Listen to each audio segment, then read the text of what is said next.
Hey guys, it's Amanda and I'm here to do my 7, 8, 9, and 10 week update. So really I am 11 weeks today, which is Monday the 14th of September.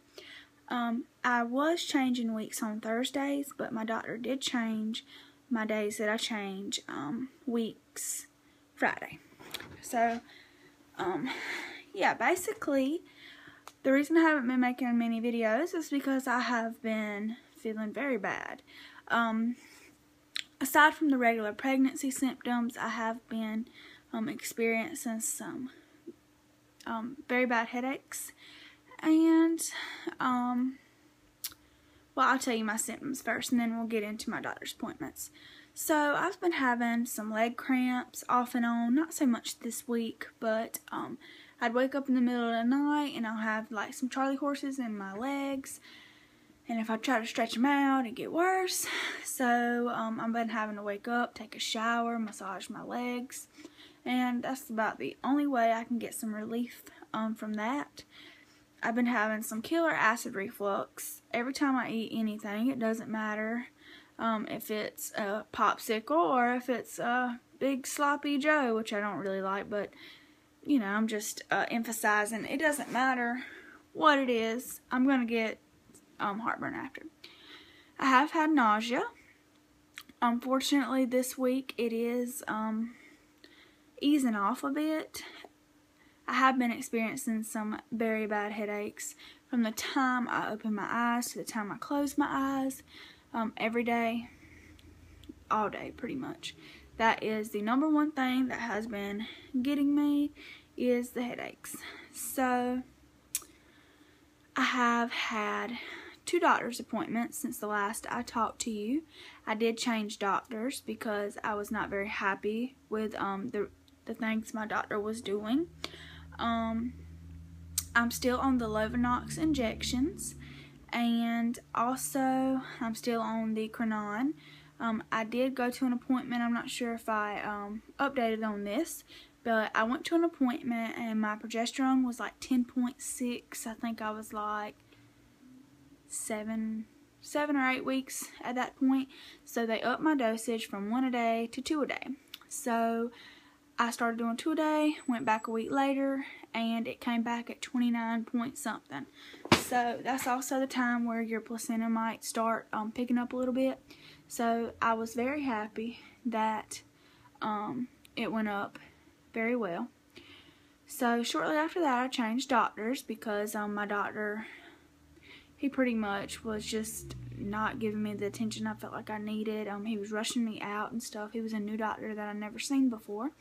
So I decided, I have a friend who is also high risk. She's also had 4 miscarriages just like me.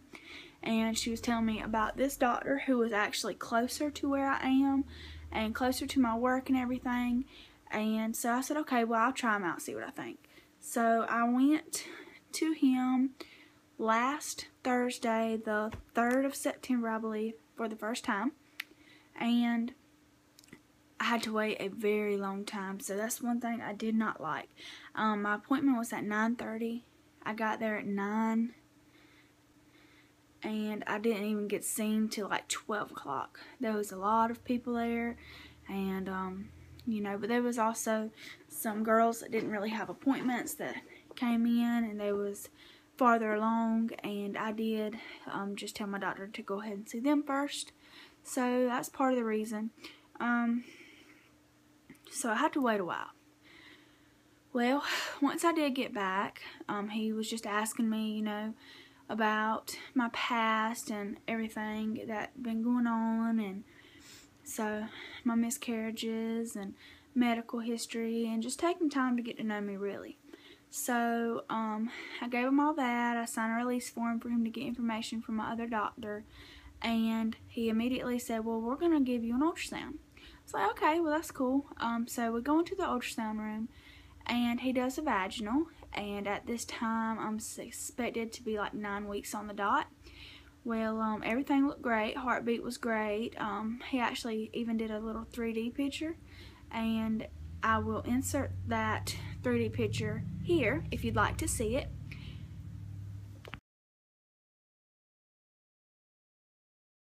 little 3D picture, and it was so cute, and I even seen the baby wiggling a little bit, which gave me a lot of relief. So he told me everything was good, to continue all my medicine, but he did tell me that he wanted to consult some other doctors out of town about my lovenox injections. And because I do have mthfr gene mutation, which can lead to clotting disorder if you do not know, but I only have one count, a heterozygous mthfr is what it's called. So he said that he wanted to consult some other doctors about this, and for me to basically keep on the blood thinners until he told me otherwise. So the next couple days I started experiencing bad nosebleeds, bad headaches, and when I have headaches I start having nausea. So I mean, for the most part, the morning sickness part has went away, but when I get these headaches, they're so bad they make me nauseous. It reminds me of a migraine, but it's a different kind of headache. Like, one time I actually even seen dots. Me and my husband went grocery shopping, and as soon as we pulled in the yard, I started seeing dots, and like my vision got really fuzzy, and so I had to actually go lay down for a little while. And when I woke up, my head was still bursting, but it did feel a little better. So my next appointment, I started telling them about my nosebleeds, about my headaches, and we also found out that I have low blood pressure. That was the 11th, this past Friday. And in that other ultrasound, I'm sorry, I got a little ahead of myself. When I was supposed to be 9 weeks, I measured 9 weeks and 4 days. So he said, okay, so you're a little farther along than what you expected. We may change your due date depending on your next ultrasound if baby is still growing at that stage. So he put me down as 9 weeks, 3 days, just give or take a day, and told me to come back in a week. So that brings us back to this appointment. My husband came with me because, like I said, I have been having these headaches, and I've actually been scared to drive, and that's how bad they've been. I mean, I do drive back and forth to work, but it is a hassle, and I'm the type of person who will not take any medicine except what's prescribed. I don't care if it's a Tylenol, and if you do, I'm not saying anything against you. I'm just saying I've had so many complications that I'm really scared to take anything. So, basically I started telling about my symptoms. They checked my blood pressure, and I think it was like 110/45, something like that. And they said the top number wasn't too bad, but the bottom number was kind of low. And so he still told me he wanted me to be on the blood thinners, and I was still having the nosebleeds. One day I had like 5 a day, and it took me a while to get them to stop. So the first thing I thought was that it was the blood thinners, which is what he's also thinking.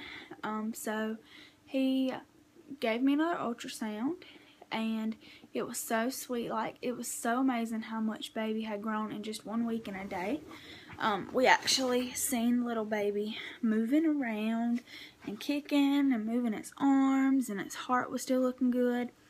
And I was measuring ahead of my due date. So he went ahead and moved my due date from the 7th of April to the 4th of April, which is just a few days, but during pregnancy, a few days is a lot. So he also set me up to this specialist out of town. Now, where I'm going to be going is about an hour and a half away, and basically they're going to do a lot of blood work on me, check my platelet level, and see if I should be on the lovenox, and seeing how low it is making my platelet level. For now, they told me for sure I will take it for 14 weeks, which is 3 more weeks, but they may take me off after that and change me to an aspirin, a baby aspirin a day. But I have expressed to them how worried I am to do that, because I have lost 4, and you know, it seems to be working.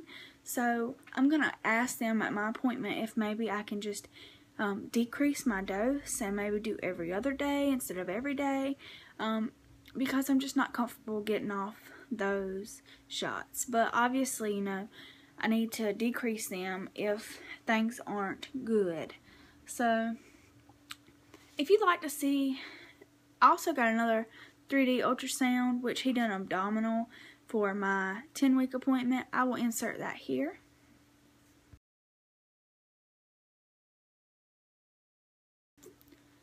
So that's just a little sneak peek. You can kind of see baby's arms and legs and stuff, how much it grown.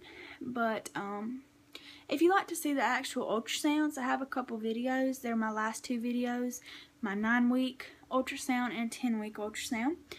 And another thing, I also got a Doppler, an at-home Doppler, and I found baby's heartbeat for the first time at 9 weeks 5 days, but then my due date changed, so I was really like 10 weeks and 1 day when I found it for the first time. And then I found it a couple days later at 10 weeks and 3 days, and that was a day before my appointment. So I checked it just so I could be a little at ease when we had the ultrasound, and I did find it that day. Now the next day, that Saturday after my appointment, I searched and searched for a while and I could not find heartbeat. I freaked myself out, but I knew baby was okay because we just had an ultrasound. And I told husband I was just going to put my Doppler away for a while. Because really, I mean, it did really reassure me those few times, but the anxiety that it gave me when I couldn't find it, it was really scary. And I know baby's fine because I had just got an ultrasound. But if I hadn't just got an ultrasound, I would really have been freaking out. And they don't even use Dopplers at the doctor's office this early. So I said, you know what, I'm just going to put it away for a while. So I believe that's all I have to update. I have been craving fruit, which is good. I've really been liking fruit and chocolate, even though I haven't really wanted sweet stuff. I've been wanting salty stuff, but the fruit and chocolate is one thing I've been loving. And I believe that's all. So if you like this video, please like and subscribe. And if you'd like to share, go ahead and share. And like I said, I'm so sorry that I haven't been putting up updates. I just have been feeling awful with the headaches. I mean, I could take the usual pregnancy symptoms, but these headaches have been hell. Excuse my language. Oh, and one more thing. I almost forgot. So, I got a test done called the Harmony test. And if you don't know what that is, at 10 weeks, my doctor offers it for anyone, but my insurance paid because I've had recurrent miscarriages. So they paid. For a lot of women, they do not. But I got this test, and basically it checks for Down syndrome and trisomy. And you can also find out the gender. You can get this test at 10 weeks. It takes 1 to 2 weeks to come back. And I had that done this Friday at my last appointment. So today's 14th. It's the Monday. It's Monday. So it's actually the first business day after my test.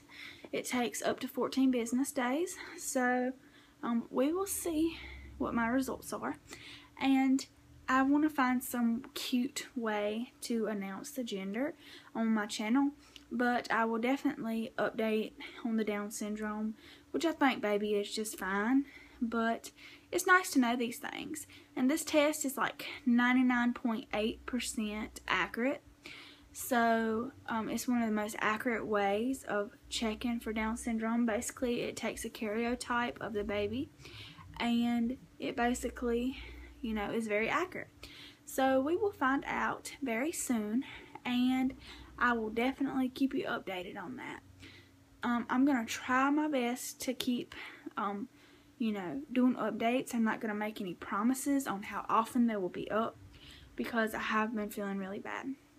But I do promise I will do one very soon after I find out the Harmony test results and after I go to the specialist. So as always, have a great day and thanks for watching. Bye.